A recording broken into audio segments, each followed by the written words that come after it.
మిత్రులందరికీ నమస్కారం. ఈరోజు రాష్ట్ర ప్రభుత్వం స్థానిక ఎన్నికలకు సంబంధించినటువంటి షెడ్యూల్ని డిక్లేర్ చేసింది.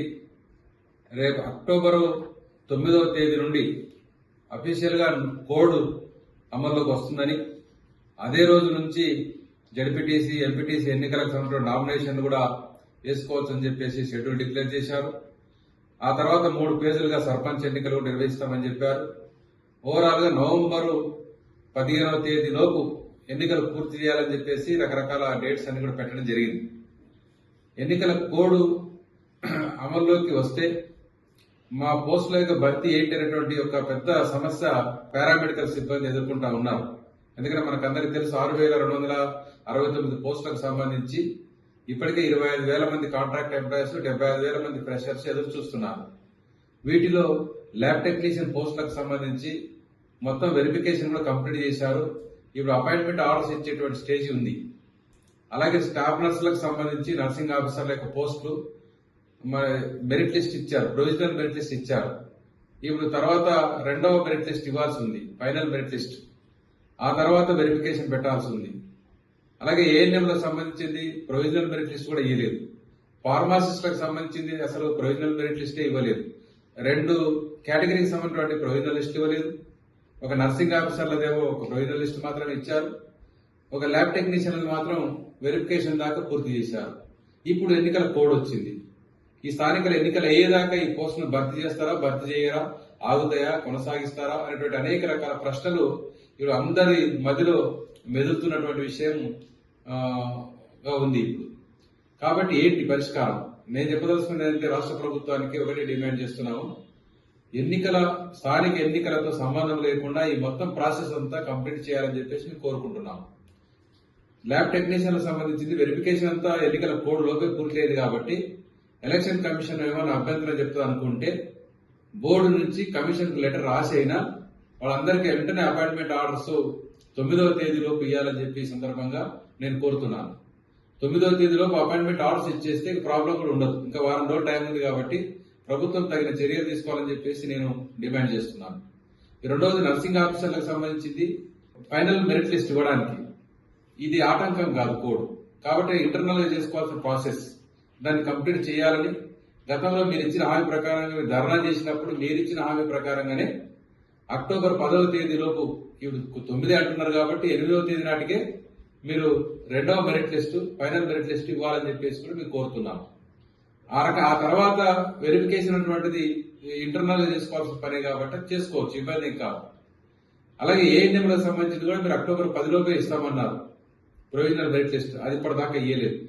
అలాగే ఫార్మాసిస్టులకు సంబంధించింది డ్రగ్ కంట్రోల్ అథారిటీస్ నుంచి మీరు ఒక లెటర్ తెప్పించుకొని వచ్చి మీ వివరాలను ప్రాసెస్ చేసి కంప్లీట్ గా దానిలో ఇస్తామని చెప్పారు. కాబట్టి ఫార్మాసిస్టులకు సంబంధించినటువంటి ఈ డ్రగ్ కంట్రోల్ అథారిటీస్ నుంచి మీరు లేఖ తెప్పించుకోవాలి, వివరాలు తెప్పించుకోవాలి, దాన్ని క్లియర్ చేయాలి. వాళ్ళకు సంబంధించిన ప్రొవిజనల్ లిస్ట్ కూడా ఎవరైనా డిక్లేర్ చేయాలి. కాబట్టి 2 కేటగిరీస్ యొక్క ప్రొవిజనల్ లిస్టులు వేయడం, ఒక నర్సింగ్ ఆఫీసర్లకు 2వ మెరిట్ లిస్ట్ వేయడం, అలాగే ఎల్టీలకు సంబంధించింది అపాయింట్మెంట్ ఆర్డర్స్ ఇవ్వడం. ఈ ప్రాసెస్ అంతా కూడా స్థానిక ఎన్నికలతో సంబంధం లేకుండా ఇంటర్నల్ గా డిపార్ట్మెంట్ బోర్డు చేసుకోవచ్చు. ఎందుకంటే ఇప్పుడు వచ్చే ఈ పోస్టులకు సంబంధించిన నోటిఫికేషన్ 1 సంవత్సరం 2 సంవత్సరాల క్రితాలు వచ్చాయి ఇవన్నీ. కాబట్టి వాటికి పాత నోటిఫికేషన్లు ఈ ఎన్నికలను దృష్టిలో పెట్టుకుని గవర్నమెంట్ ఇచ్చిన నోటిఫికేషన్ కూడా కాదు. ఇదంతా అండర్ ప్రాసెస్ లో ఉన్నటువంటిది కాబట్టి గవర్నమెంట్ ఎమ్మడే డిలే చేయకుండా డిక్లేర్ చేయాలని చెప్పి Telangana United medical and health employees తరఫున నేను రాష్ట్ర ప్రభుత్వానికి విజ్ఞప్తి చేస్తున్నాను. ఉద్యోగులు కూడా, అభ్యర్థులు కూడా, ఫ్రెషర్స్ అందరూ కూడా, లేదు కాంట్రాక్ట్ ఎంప్లాయీస్ ఎవరైనా సరే అప్లై చేసుకున్నటువంటి వాళ్ళందరూ కూడా ఈ గవర్నమెంట్ మనం ఇదే కోరుకోవాలి. మీరు స్థానిక ఎన్నికల్ని సాగ్గా చూపించి మా పోస్టులు ఆపొద్దు, మా రిక్రూట్మెంట్ ఆపొద్దు అని చెప్పేసి మీరందరూ కోరాల్సిన అవసరం కూడా ఉందని చెప్పి మీకోసం అవసరమైతే మళ్ళీ ప్రభుత్వానికి ఒక రిప్రజెంటేషన్స్, ఎలక్షన్ కమిషన్ కు రిప్రజెంటేషన్ కూడా మీ అందరి తరఫున మేము చేస్తామని చెప్పేసి కూడా ఈ సందర్భంగా నేను తెలియజేస్తా ఉన్నాను. ఇప్పటికీ డిపార్ట్మెంట్ లో పెండింగ్ సాలరీస్ ఉన్నాయి. కాంట్రాక్ట్ అవుట్ సోర్సింగ్ ఎంప్లాయీస్ కు మెడికల్ డిపార్ట్మెంట్ వరకు జీతాలు బకాయిలు చాలా ఉన్నాయి. హాస్పిటల్ వర్కర్స్ నుంచి పారామెడికల్ ఎన్హెచ్ఎం వరకు, బస్సు దవాఖానాల వరకు అన్ని రకాలుగా చూస్తే, అన్ని రంగాల్లో చూస్తే ఇవన్నీ కూడా పెండింగ్ సాలరీస్ అన్ని ఎన్నికల కోడ్ లోపు పూర్తి చేయాలి, వెంటనే ఇవ్వాలని చెప్పి కూడా ప్రభుత్వం డిమాండ్ చేస్తున్నాం. ఇప్పుడు దసరా బతుకమ్మ పండుగ వచ్చినా, దసరా పండుగ వచ్చినా, దీపావళి వచ్చినా, రేపు ఎన్నికల పనులు వచ్చినా ఏ వచ్చినా కూడా ఈరోజు ఆర్థికంగా జీతాలు లేకుండా చాలా ఇబ్బందులు పడుతున్న పరిస్థితి కాబట్టి ప్రభుత్వం తక్షణమే బకాయి జీతాలను కూడా చెల్లించాలని చెప్పి నేను కోరుతున్నాను. 104 సేవలకు సంబంధించింది 104 FTHS సేవల్లో పనిచేస్తున్న వాళ్ళందరినీ ఇప్పుడు డిఎంఈ పరిధిలోకి 525 మంది మార్చేశారు. ఆ మెడికల్ కాలేజీలు జనరల్ హాస్పిటల్స్ లో కొన్ని ఖాళీలు ఉన్నాయి కాబట్టి కొన్ని ఇంట్లో పెట్టారు స్థానికంగా. ఇంకా చాలా మంది ఖాళీలు ఉన్నాయి. ఇప్పుడు ఎక్కడి నుంచో వచ్చి ఇంకొక 200 కిలోమీటర్లు 300 కిలోమీటర్ల దూరం ఉన్నటువంటి మెడికల్ కాలేజీకి పక్క జిల్లాలో పోయి పనిచేయాల్సిన పరిస్థితి ఉందని చెప్పి ఆర్డర్స్ ఇచ్చారు.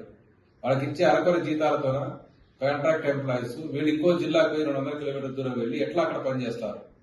ఇది న్యాయబద్ధం కాదు. కాబట్టి తక్షణం ఎవరి జిల్లాలో వాళ్లకు డిఎంఈ పరిధిలో ఉండేటువంటి ఖాళీ పోస్టులు అన్నింటిలో భర్తీ చేయాలి.